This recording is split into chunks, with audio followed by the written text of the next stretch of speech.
Buenos días, compañeros. Hoy, para una desventura, se ha aprobado la ley, ellos llaman de modernización laboral, claramente es la ley de renovación del esclavismo. La única o sea, si el futuro es eso para el mundo, me quiero bajar. Es decir, avanza hacia el esclavismo las relaciones laborales en Argentina, la ley de contrato de trabajo, eh, sancionada bajo el gobierno de Isabel Perón,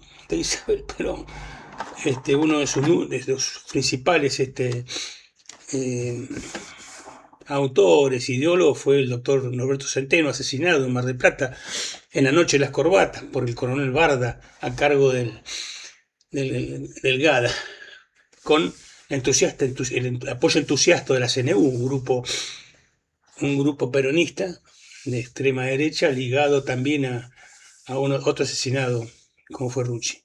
Por la Argentina tiene eso, tiene esa cosa tan contradictoria en sí misma, que hace que más que ese encuentro y esas confrontaciones gravísimas que nos llevan a retroceder paso a paso. En aquel momento no se puede decir que el doctor Centeno fuera un hombre de izquierda, por el contrario, estaba ligado también, había asesorado al CGT, era un gran laboralista, un gran defensor de obreros, pero no era un hombre ligado a la tendencia peronista, a la juventud peronista, pero la patronal no le perdonó jamás que haya sancionado la ley de contrato de trabajo que, como corresponde en un contrato, se favorece a la parte más débil, y acá quiero detenerme, más débil en cuanto a relaciones de fuerza dentro de la sociedad. ¿Por qué? Porque marca claramente protecciones para el trabajador en contrato con las patronales. Es decir, es largo enunciarlo, pero en fin, el tema, y por otra parte, de algo que es consagrado constitucionalmente en el artículo 14 bis de la Constitución Nacional, que consagra la protección del trabajador de todas sus formas. Fácil, googlear 14 bis y demás. Hay una historia también detrás del 14 bis. En la Constitución del 57, en la Asamblea Constituyente de 1957, cuyo logro fue anular la gran Constitución argentina, que fue la del 49, una Constitución íntegra que recogía lo mejor del derecho social, del derecho constitucional social, que también hay una escuela austríaca ahí, pero que se da de patadas con la mentirosa esa que dice, inflada, que dice el mamarracho este que nos gobierna. En esa constitución del 49, digo, que fue vilmente anulada por esa constitución falluta de 1957, esa asamblea constituyente, se reimplanta la constitución del 53. Y ahí un gran radical, Crisólogo Larralde, un hombre que, si viera lo que hacen hoy sus sucesores, sus herederos, se corta las pelotas, se la da de comer a los perros y diga: me quiero morir de vuelta. Ahí establece el 14 bis, por iniciativa de Crisólogo Larralde, para salvar un poco lo amarracho que se estaba haciendo. Hoy se retrocede, no ya 70 años ni 80 años, se retrocede muchísimo más, se retrocede hasta 1900. El hecho de que un trabajador, por estar enfermo, no sé, una gripe, lo que caso fuere, no puede ir a trabajar, cobra muchísimo menos. Ni hablar el, este, la facilidad con que las patronales pueden llegar a despedir, el tema de las bancas horarias que van a trabajar. La gente trabaja lo que se le cante, cuando y cómo se le cante las pelotas al patrón. Es así de sencillo. Anoche, mi viejo amigo, el insomnio, me hizo una película norteamericana. No muy glamorosa, sin grandes historias, una historia simple, una trabajadora con problemas, con una chica, madre joven, con una criatura en el colegio, y que por esas volteretas que da la vida se queda sin vivienda porque no puede pagar el alquiler. Logra mantener un auto, y con ese auto ahí duerme y se puede bañar en estaciones de servicios y demás. Eso era eh, la gran fragilidad de los pobres, que cualquier desventura, cualquier situación que a estos hijos de la gran imputa, que son los que dominan la sociedad, les resbala, son situaciones que les resbalan, se transforma en tragedia. Se transforma en tragedia el vivir haciendo equilibrios entre tener un techo, tener un cobijo y la nada, el desamparo en la calle. Esa es la situación. Y decía también en esa película, había algunas entre líneas escritas, ¿no? Algunos pensamientos enlargados así al azar.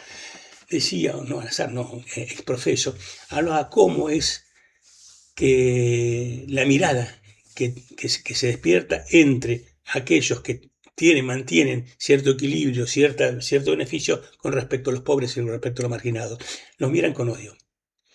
Porque el odio, que a mi juicio, o al juicio de muchos, es el hijo del miedo, es que se despierta porque el que ve en el marginado, en el hombre que está en la calle, en el enfermo, se ve reflejado en sus peores cosas, sus peores miedos, digo. Es alguien que le recuerdo, yo puedo estar ahí, yo puedo estar ahí. El desprecio por el cuca, por el marrón, por el cabecita negra, por el grasita, se decía en la época del primer peronismo, los grasitas, y de ahí Eva, la gran Eva decía, mis queridos grasitas. Y por eso digo que se renueva, se potencia ese odio hacia el Congo urbano, hacia los negros, hacia los cabecitas negras, hacia los cucas, hacia los planeros, para simplemente diferenciar claramente, yo marcar una línea de identificación. Yo, dice, nosotros, se dice, no somos eso, somos obedientes, sumisos, y a la larga vamos a recibir una migaja, vamos a ser como ellos.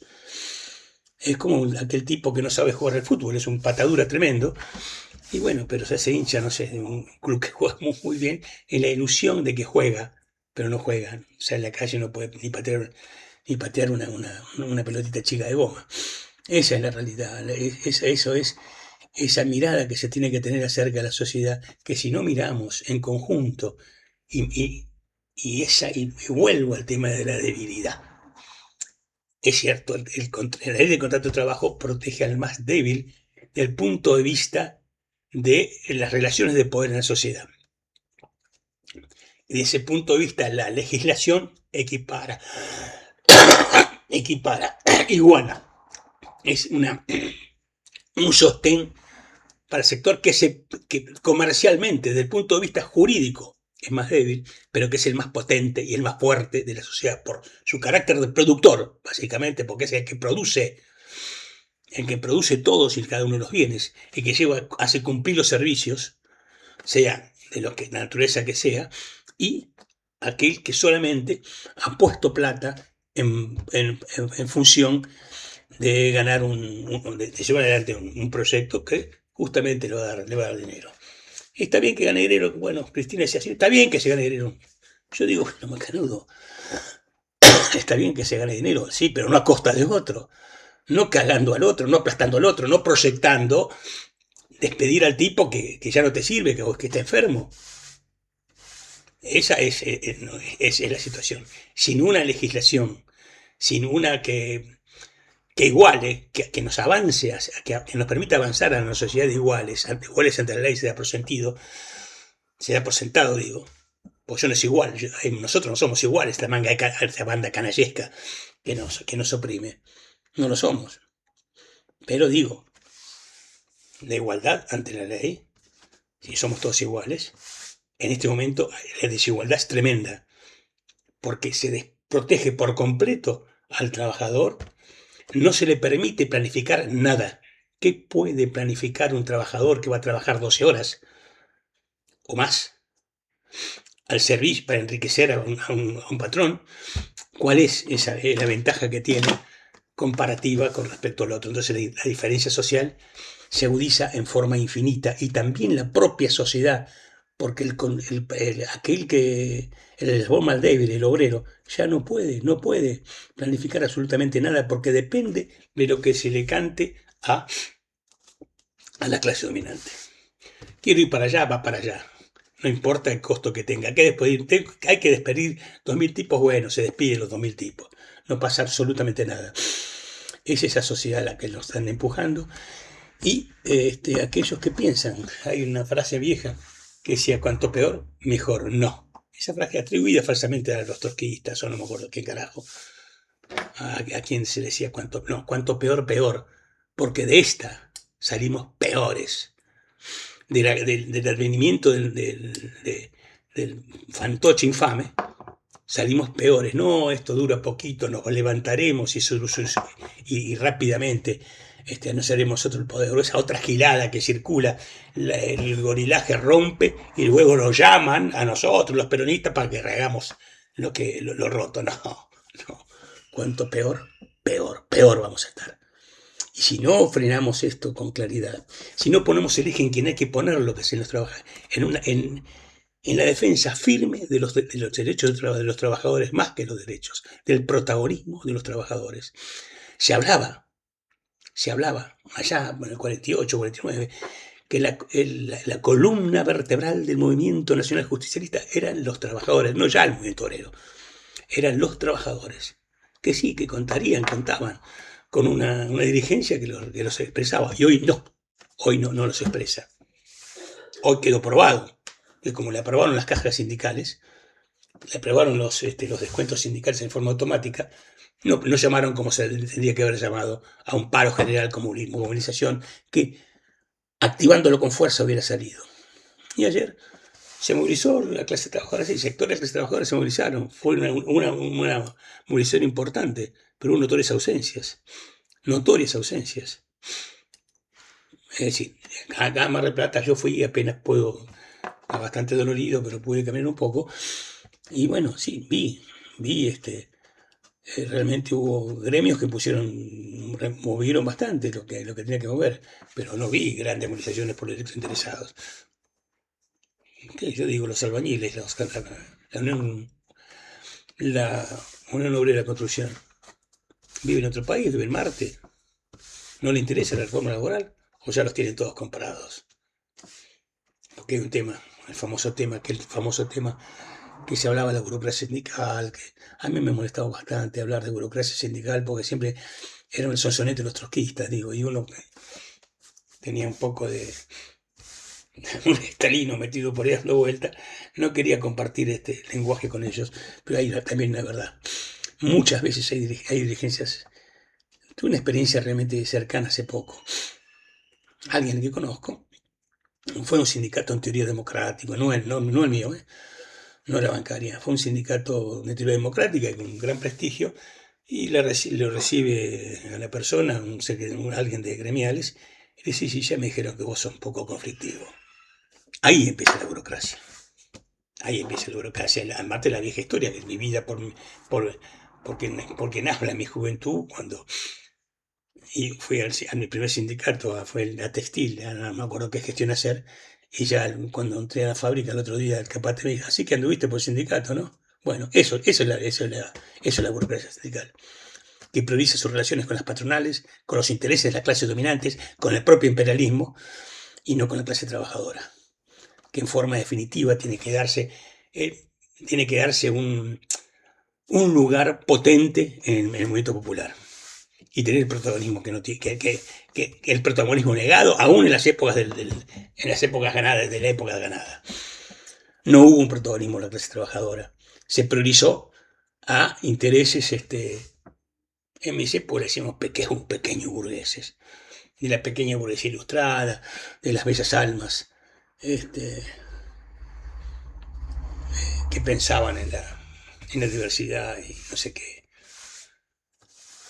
y otras cuantas giladas del arco iris.